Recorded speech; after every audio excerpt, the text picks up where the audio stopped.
If Oscar Callazo was 30 pounds heavier, he'd be one of the biggest stars in boxing and he'd probably be your favorite fighter. But why isn't he? No one cares about the lighter weight divisions. We just don't care because there's not enough knockouts. In boxing, heavyweight, that's the knockout divisions, around about 75-80% knockout ratio for the top-ranked fighters. It drops to maybe 3% for every weight division, and then when it gets to lightweight, 135, it absolutely drops off a cliff, and that's where we stop caring.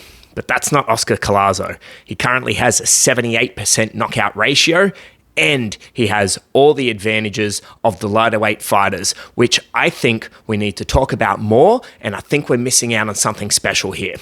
And I want to try and prove this to you. So picture yourself in any boxing gym all in the world. I want you to imagine this scenario.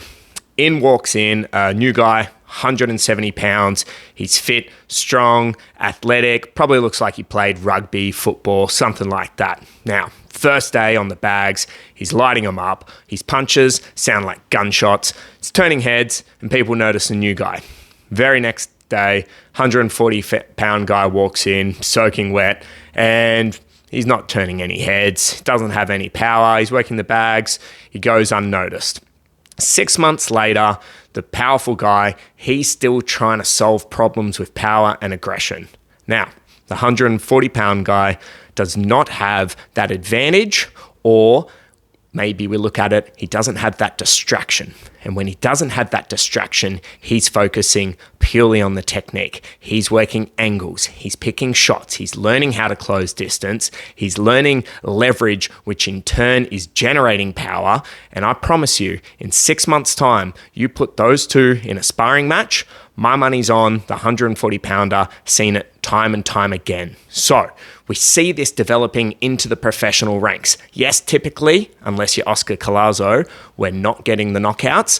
But if you're a fan of the sweet science, we are seeing fights contested at the highest level where small mistakes are punished. Higher output, higher cardio, better footwork, and great exchanges. So let's look at the fight this weekend, fighting Neider Valdez at a late replacement.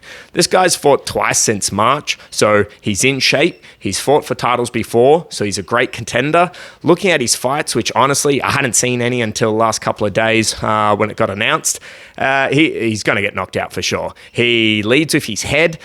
He takes a long time to answer the phone again after throwing punches, and his chin's right out there, which immediately gets me thinking Puerto Rican versus Mexican. That gets hit a lot. One guy's got power, one guy's got durability.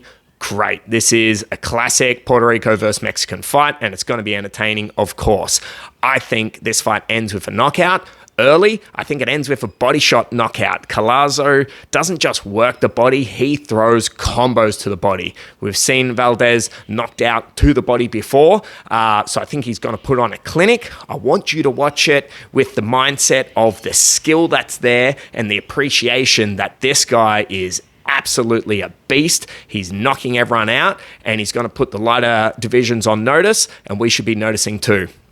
Every week, I'm doing fight analysis, breakdowns, predictions, so you can check that out here. If you're into that, you can subscribe so you can see more. But for now, I'm Matt with Taylor the Tape, and we'll see you after the fight.